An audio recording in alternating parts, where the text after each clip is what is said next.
In a world where borders divide and headlines often overlook the human stories behind migration, the Freedom Seeker offers a poignant reminder that every journey begins with a heartbeat.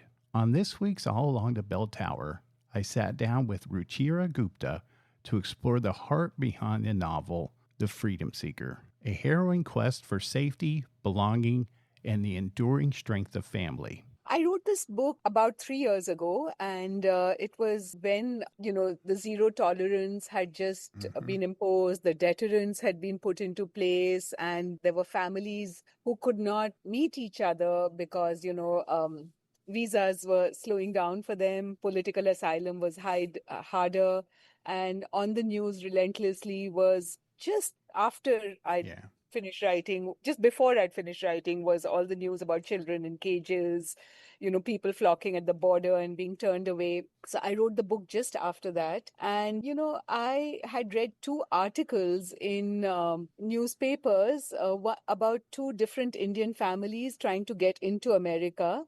One family was from Punjab and they were coming in through Mexico and the Sonoran Desert. And the mother and daughter got separated. And later the border guards found the little girl's remains. Oh. And the father was a taxi driver in Queens, in New York.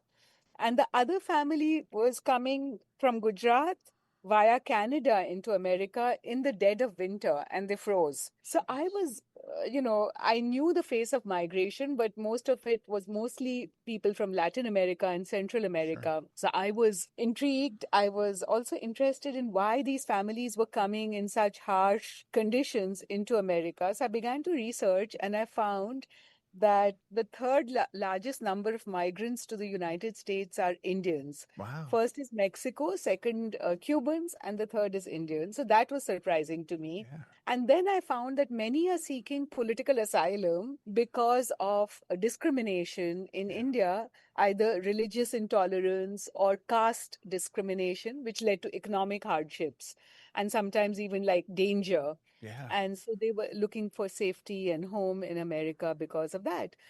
And so I decided to do a book on this and I began to do research on that. And I went to the Sonoran Desert. I walked along the border. I Really? saw, families talking to each other through the barbed wire fences, their streets divided, and they were sharing flowers and coke and food.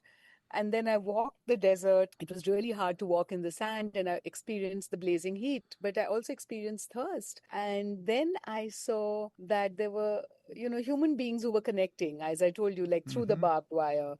And even the townsfolk who were actually quite welcoming to immigrants, giving them a change of clothes, a chance to take a shower in their homes, or Catholic missionaries who were leaving water in the desert for migrants so they wouldn't die of thirst.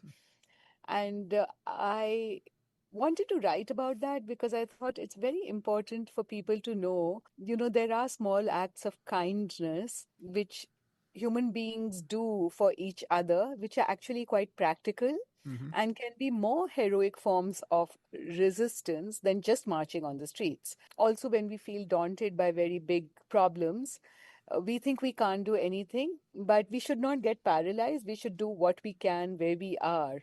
Gupta's research and personal connections helped bring each setting to life, from the vibrant streets of India to the perilous desert trails of the United States and Mexico border. Through Simi's interfaith family, the story also explores the complexities of identity, acceptance, and the power of love in the face of hate. And so I ended up writing a book about child migration, told from the point of view of a 12-year-old Indian girl who comes into America via the Mexico border and has to cross the desert and loses her mother, can't find her suddenly, is in a detention camp, has to navigate a foreign bureaucracy to find home and safety. And I wanted to humanize, I wanted people to empathize. I Yeah. wanted to shine a spotlight on the issue of child migration, but I also wanted to shine a spotlight on courage and resilience, on kindness and community, because very often when we discuss problems with kids, first of all, we don't discuss problems which are happening around them. So we don't teach them how to cope with things. and share information with them. Then secondly, I don't want children to become cynical. I want them to know kindness wins. I also don't want them to become so individualistic and have lack of trust that they can't build communities. I want them to find community and know that kindness is a very practical tool. And so I did that through the story of Simi, because as she navigates the desert, as she navigates border detention camps and this foreignness of everything and loneliness, missing her mother, missing her father, looking for home, looking for safety, coyotes who are totally dangerous people, how she forms friendships, how she gets information, who helps her. It's the human connection. And that's how the Freedom Seeker was born. And that's why the Freedom Seeker was written. How difficult for you was it to write for younger readers? Yeah, it's a challenge because, I'm writing Sure. about harsh Mm-hmm. realities. But this is my second book for younger readers. The first was I Kick and I Fly, and both are published by Scholastic. And I tell everyone that my books are for anyone from age 8 to 800, because I write about issues which are present in our world, in our life right now, but I also write them in an accessible way so people can read and empathize. My protagonists are always young people who have courage and resilience. They change and their own lives to make it better, but also they face very big odds. Yeah. So Simi, of course, has to, flee her country because India, because of the rise of religious intolerance and a group which is attacking her parents for Yeah. being an interfaith couple, a Sikh father and a Muslim mother. She has to cross the desert with the help of coyotes who actually abandon them. She loses her mother, can't find her mother suddenly, and she becomes friends. She's befriended by Jose, another young boy from Honduras fleeing gang warfare. And the story is about how these two children, one from Honduras, one from India, navigate the desert, the coyotes, and the border detention camps to find home and family. Because I tell it from the point of view of kids, I have to find the tone and the voice, and that is the first challenge. The second is that how do I make it interesting for kids, Yeah. because these are tough issues. Mm-hmm. So I write my novels, The Freedom Seeker also. It's a social justice adventure story. So it's written like an adventure story with cliffhangers and challenges and difficult things and obstacles which the children overcome.